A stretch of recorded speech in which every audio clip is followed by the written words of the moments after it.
Friends, what's going on? Taha Photo here. Welcome back to the channel. I hope you're good. You look good. I hope you feel good.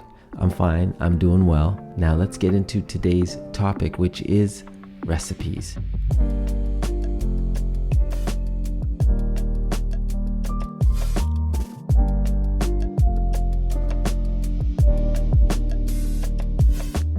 Ricoh GR3X and Ricoh GR3 recipes. I've had this camera since summer, but it's taken that long to try it out, believe in the settings that I've created.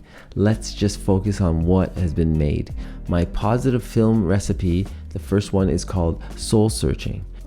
This recipe was inspired by the beautiful colors that I've come across when documenting my surroundings. When approaching a scene, I'm looking for warm and vibrant colors that naturally appear in the scene. From there, the soul searching recipe will enhance these features with vibrant colors that pop, but also give you that warmth.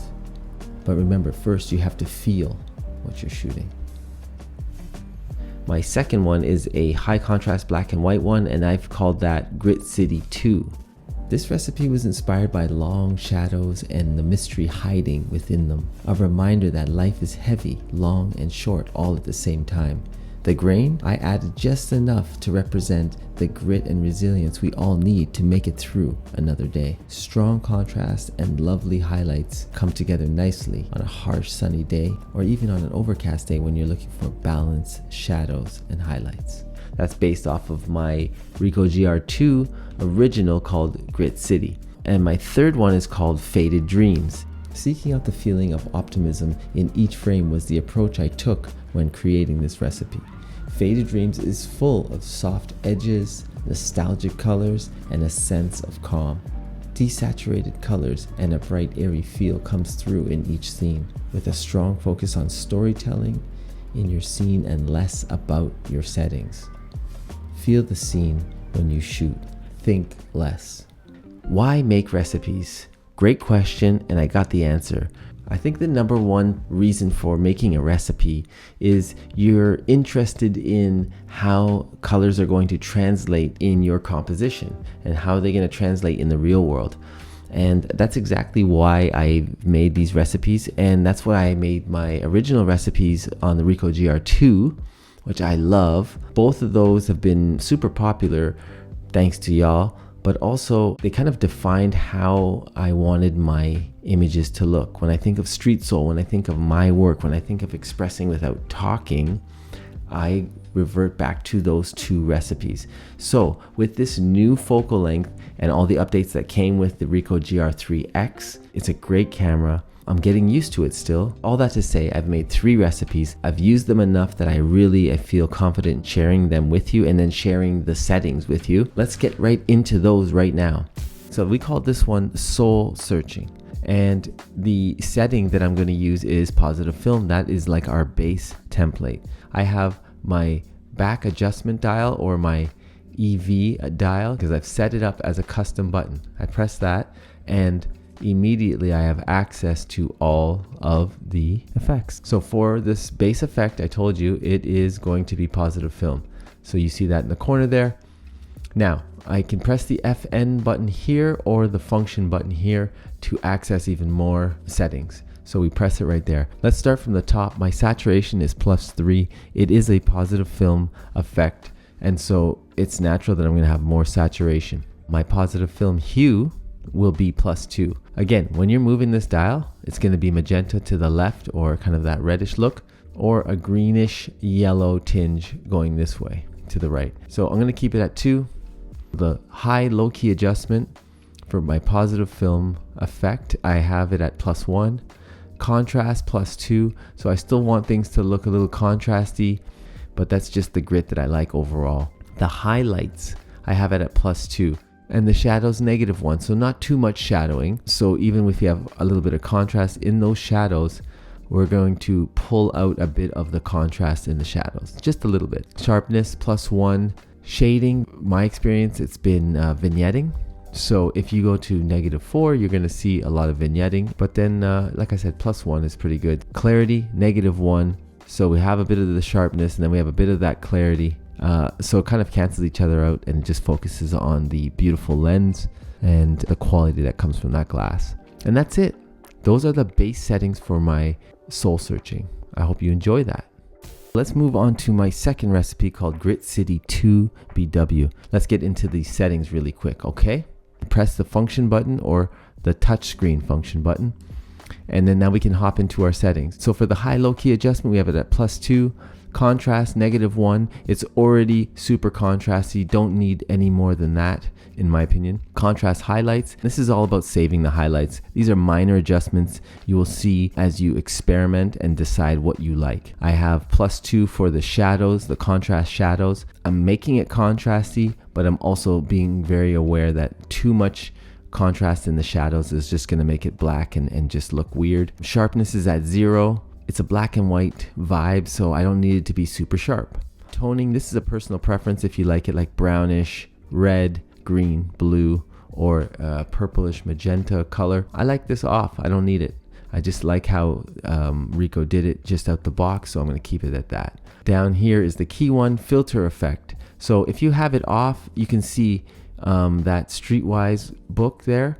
It's supposed to be red, and the red is converted to gray.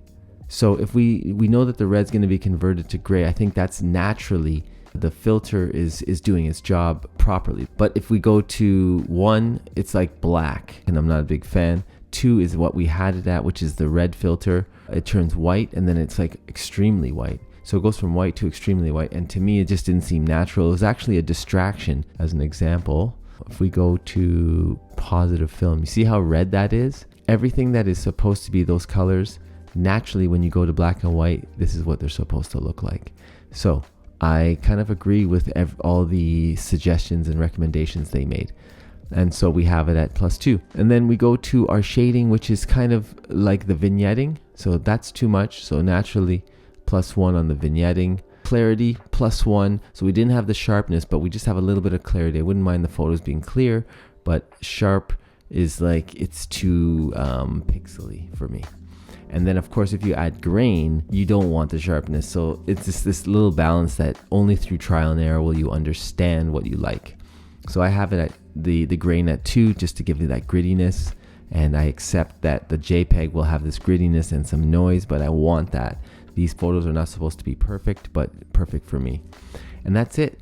Okay, so let us hop into our third and final recipe that I've created, and it's called Faded Dreams, and it is under the negative film effect. First things first, as per usual, I'm using user 3, which is on the top dial. So as you can see, it's a faded look. It was really fun creating this one because the negative film effect, I didn't think I would be interested in desaturated colors or a lighter vibe, but I was completely wrong on that. Just beautiful. It's really opened up some more creativity, and I think that's what we're looking for when we're shooting. It's not so much give me the settings, but it's just more of a feeling. So once again, the adjustment dial here will be our quick access button because we've customized it in our menu to be our quick access to the effect. So let's do that now.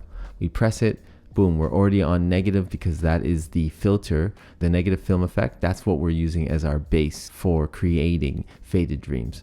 All right, so click on FN or again on the touch FN.